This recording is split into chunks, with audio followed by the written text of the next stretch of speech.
Coffee घेणारस? नको.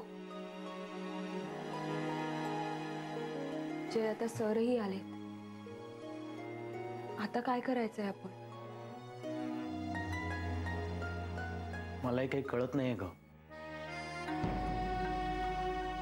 त्यात आता हे नवीन घर शोधावं लागणार.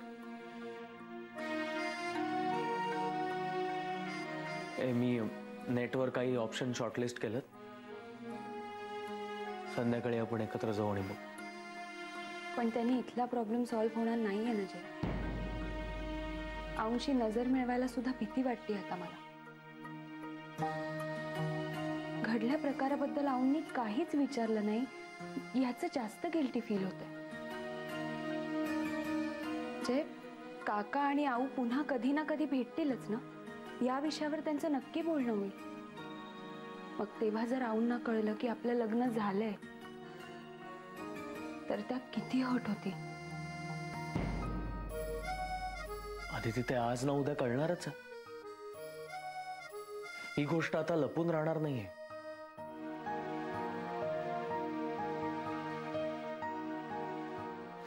मला ना काही कळत नाही काय चाललंय आपल्या आयुष्यात.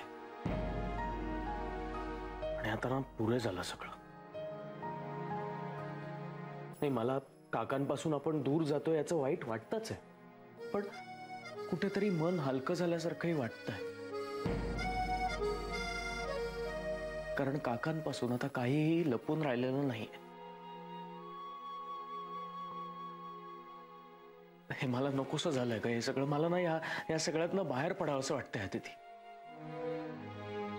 जय, मला काय वाटतंय माहितीये, आऊंनी आपल्याशी बोलण्याची वाट न बघता आपण स्वतः जाऊन त्यांच्याशी बोलूया. त्यांना सॉरी म्हणूया.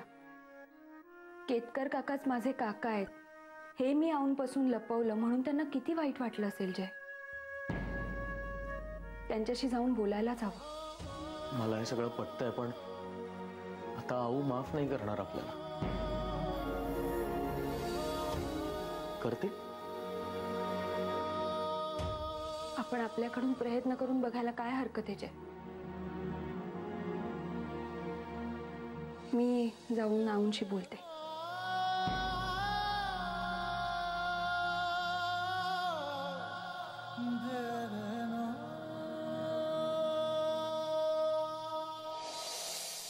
हा, पाहिली ना, मी स्वतः पाहिली फाईल तुमची. तुमच्या कंपनीच्या टूरसाठी आपण वेगळं नवीन पॅकेज तयार करू. हा, म्हणजे तुमच्या काय ज्या आयडियाज असतील, सजेशन्स असतील त्या तुम्ही मला मेल करा ना.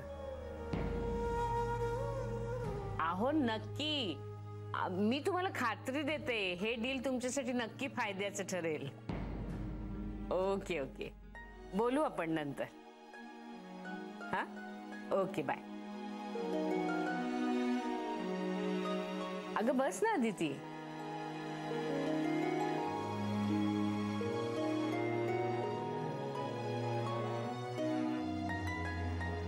मला तुमच्याशी जरा बोलायचंय आऊ.